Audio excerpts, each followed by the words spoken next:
Bonjour, alors ici vous êtes devant le manoir qui est du XVIIe siècle. Au XVIIe il n'y a plus de tours comme vous le savez, donc il y avait simplement deux pavillons qui n'ont pas touché le manoir mais qui sont à l'extérieur dans la cour. Vous avez la chapelle à votre droite et le pigeonnier sur votre gauche. C'est tout à fait un bâtiment XVIIe, sans fleuriture, la beauté de cette maison c'est qu'elle est très simple. Elle a été construite en 1667 par un de mes ancêtres, puisque la propriété est toujours appartenu à la même famille depuis 500 ans. Elle est restée dans son jus, ce qui est assez rare. La pierre blonde, la pierre de Sarlat, nous sommes au cœur du Périgord noir, à 10 km de Sarlat, et Sarlat est la capitale du tourisme en Dordogne. Alors nous allons maintenant passer, si vous voulez bien, à l'intérieur.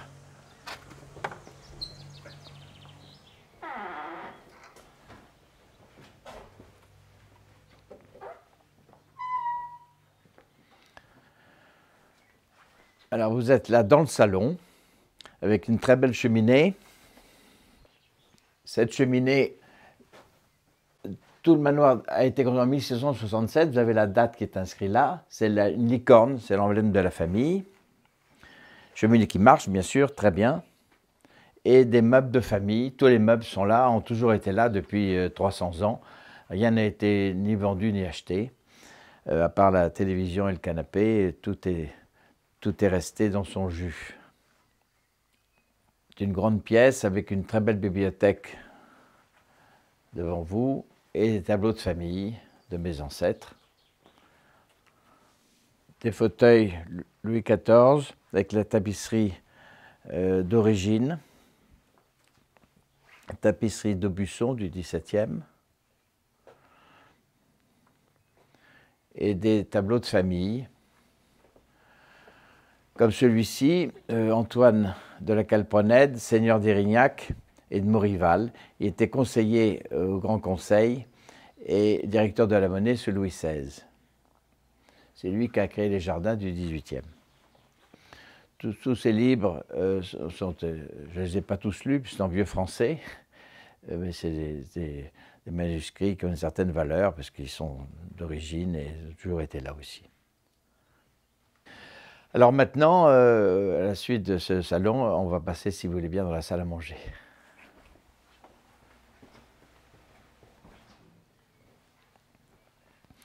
Alors vous êtes dans la salle à manger, vous avez au-dessus de la cheminée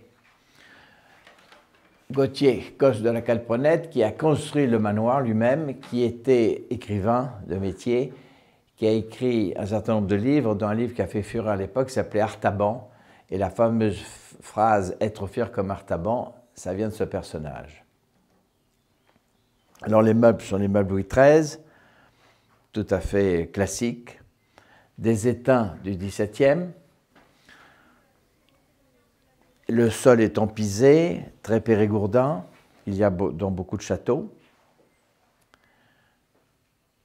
et des ouvertures sur le jardin, bien entendu. Vous avez à côté une petite pièce de télévision où joue aux cartes.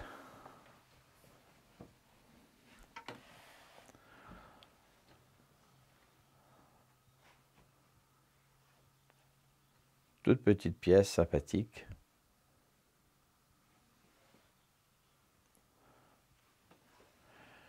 Et nous allons passer dans la cuisine, la petite salle à manger et la cuisine.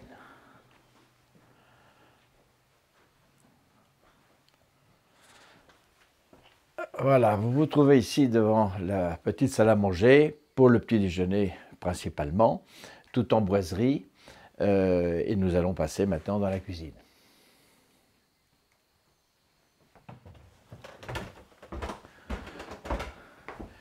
Alors vous trouvez ici devant la cuisine principale du manoir, arrangée évidemment en moderne. Il y a une machine à laver et des fours qu'il n'y avait peut-être pas autrefois, mais c'est une cuisine ravissante, tout en boiserie, et c'est là où on peut prendre quelquefois des repas sympathiques, beaucoup d'ouverture comme on faisait au XVIIe siècle, tout simplement.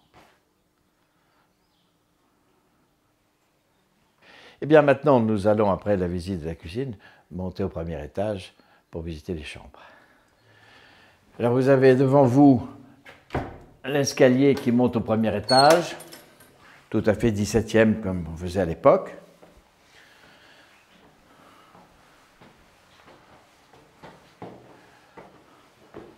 Fauteuil 17e.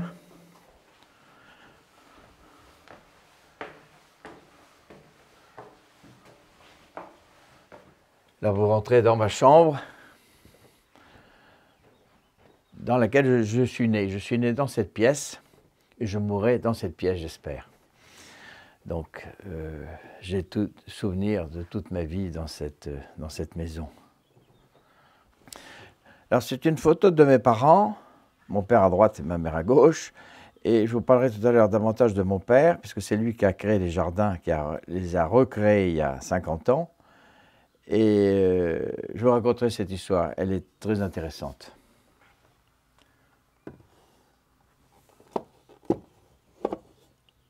Voilà. Ma femme.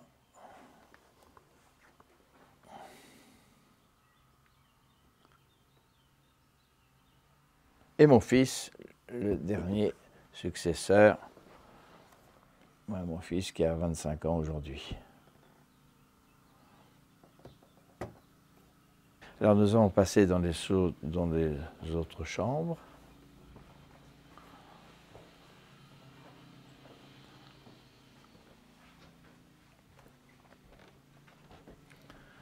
Alors vous avez la chambre qu'on appelle la chambre de l'évêque, qui est un évêque comme ancêtre, chambre avec un baldaquin et une salle de bain tout en boiserie.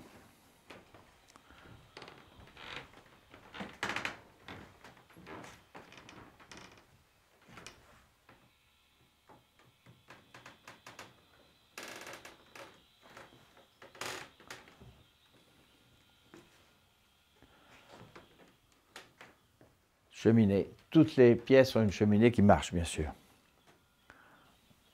Nous allons passer dans la chambre d'à côté.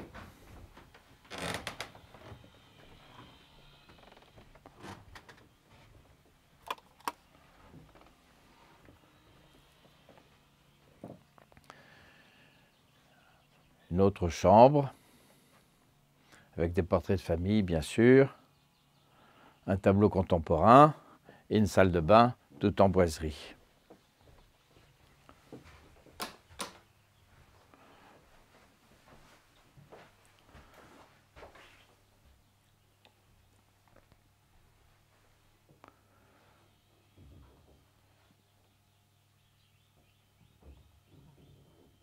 Alors maintenant, nous allons aller dans le jardin, qui est vraiment le cœur d'Érignac.